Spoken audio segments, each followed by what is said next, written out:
Gérard Daboville, la traversée du Pacifique à la rame en 91 entre autres, mais aussi une carrière politique. À ses côtés, Marco Simeoni, le président de la fondation Race for Water. Je vous propose de voir une photo à l'occasion de cette COP21. Ce bateau est amarré à Paris. C'est un bateau tout à fait étonnant. C'est le plus grand catamaran solaire au monde. Et c'est donc un bateau exceptionnel, Gérard Daboville, et qui veut envoyer un message à l'occasion de la COP21, un message fort. Oui, c'est un bateau qui est exceptionnel à plus d'un titre. Vous l'avez dit, c'est le plus grand bateau solaire au monde. Il fait 35 mètres de long, il fait 24 mètres de large quand on déploie ses panneaux solaires. Enfin, vous voyez sur les photos, c'est un engin considérable. Il y a 215 mètres carrés de panneaux solaires. Et ce bateau a été fait à l'origine pour faire le tour du monde. Qui l'a fait ? Il a fait le premier et unique, encore aujourd'hui, tour du monde à l'énergie solaire. Alors, c'est évidemment un ambassadeur extraordinaire de l'énergie solaire, mais c'est aussi un bateau qui a entrepris une deuxième carrière, on peut dire, après son tour du monde, puisque maintenant, il sert de support pour des expéditions scientifiques. Après son tour du monde qui a eu lieu en 2010-2011, il a fait notamment des études climatologiques dans le Gulf Stream, il a été en Grèce faire de la bathymétrie, de la cartographie sous-marine, et maintenant, ce bateau est la propriété d'une fondation qui s'appelle Race for Water et qui a décidé de l'amener à Paris pendant la COP21 pour présenter notamment ses activités. Alors on va dire c'est l'ambassadeur de l'énergie solaire par excellence, mais c'est aussi maintenant le bateau qui va servir de démonstrateur pour les activités de Race for Water. Oui, Race for Water, fondation suisse, Marco Simeoni, vous plaidez pour, j'allais dire, une mer propre, dépouillée de tous ces plastiques qui la polluent.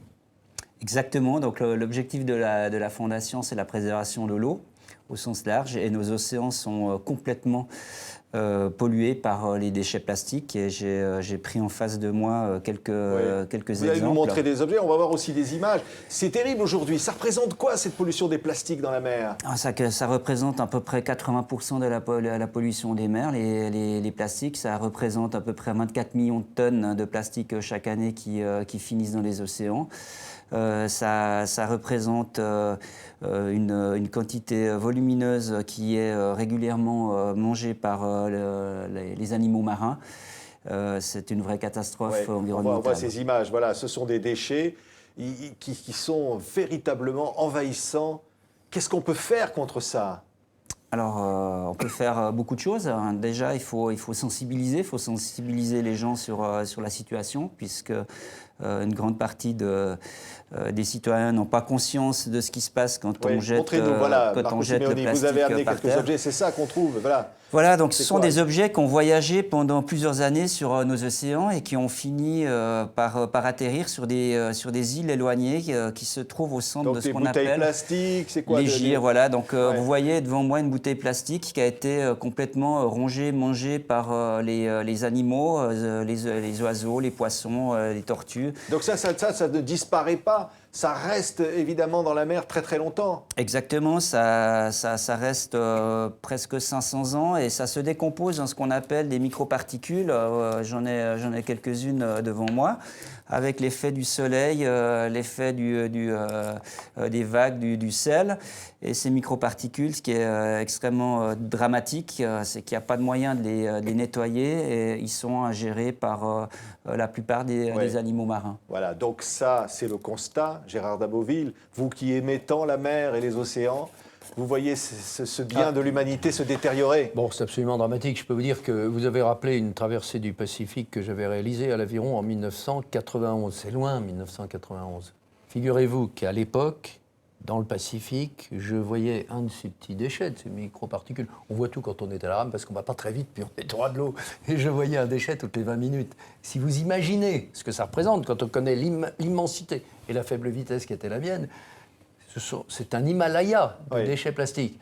Et là, je vous parle de 1991. Alors depuis, c'est encore bien pire. Ça ne fait qu'augmenter. Quand on se rend compte que dans les années 50-60, il n'y avait pas de plastique. Donc c'est un phénomène tout à fait nouveau. Or, c'est exponentiel, ça va à toute vitesse. Oui. Alors, on fait prendre conscience de la situation, on fait un constat de la situation. Vous attendez quoi, Marco Simeoni, de cette COP21 ? Vous attendez qu'elle prenne des décisions ? On parle de l'eau, on parle de tout ça, mais bon, du concret. Quand vous allez faire vos courses, Vous avez déjà dû constater ou remarquer qu'on a 2, 3, 4 niveaux d'emballage. Alors, je pense que la plupart ne sont pas nécessaires. Donc là, Docteur, on a un travail qui doit agir? Ce sont les industriels, les grands distributeurs? Exactement. Et puis les pouvoirs publics qui peuvent voilà, sévir. c'est un travail d'ensemble. Il faut que le consommateur choisisse différemment ses produits ou sa manière de consommer. Il faut que les industriels réfléchissent aussi à la fin de vie des objets qui mettent sur le marché, et les politiques doivent aussi dicter des lois pour éviter de retrouver du plastique partout dans nos rivières et dans nos lacs et dans les océans. Alors, on a vu des images de cet énorme bateau solaire. Bon, il y a le trimaran à la voile plus traditionnel. On va voir de belles images en mer, parce que Gérard Daboville, c'est ça aussi, finalement. Tous les navigateurs, tous ceux qui aiment la mer, en ramènent comme ça cette réalité pour dire aux générations futures que c'est un patrimoine que l'on peut détruire comme ça. Il est évident que les navigateurs sont les grands témoins, on va dire, puisqu'ils y sont, ils y passent des jours, des semaines, des mois. Donc c'est eux qui observent, c'est eux qui se rendent compte de la catastrophe. Il n'y a pas que les navigateurs. Il y a aussi, Marco l'a signalé, les habitants des îles, des atolls, qui sont des barrages naturels et sur les plages desquels ça va s'amonceler, et poser un problème gigantesque, mais Marco en parlera mieux que moi, qui est « et après, qu'est-ce qu'on en fait ?» Oui. Et on n'a pas de solution. Eh bien justement, mais là je préfère laisser la parole au spécialiste qui vous en parlera mieux que moi. Là, en une minute, qu'est-ce qu'il faut faire? Il faut valoriser le plastique. Tant que le déchet plastique n'a pas de valeur, il n'est pas retraité. Donc il faut absolument arriver à lui donner de la valeur. Cette valeur-là va permettre déjà de les ramasser et de les transformer. Donc aujourd'hui, la Fondation travaille en collaboration avec des gens dans la recherche sur des technologies qui permettent de transformer tout type de plastique en énergie. Et plus particulièrement en électricité. C'est le grand enjeu de la COP21. Vous voulez du concret, Gérard Daboville? Je le sens, enjeux. Mais non, mais ça c'est intelligent, parce que je ne vais pas aller avec mon petit filet à papillon au milieu de la mer pour ramener 3 sacs poubelles. Vous comprenez que c'est pas comme ça qu'on peut y arriver, c'est trop grand. Puis attendez, on parle là de ce qui se voit, de ce qui flotte. Aussi en dessous et dedans. Bon, donc évidemment, Race for Water a une approche intelligente du problème en disant il faut fermer les robinets, il faut aller à la source, il faut faire en sorte que ces plastiques ne soient plus rejetés à la décharge et puis à la rivière avec le vent, donc dans la mer.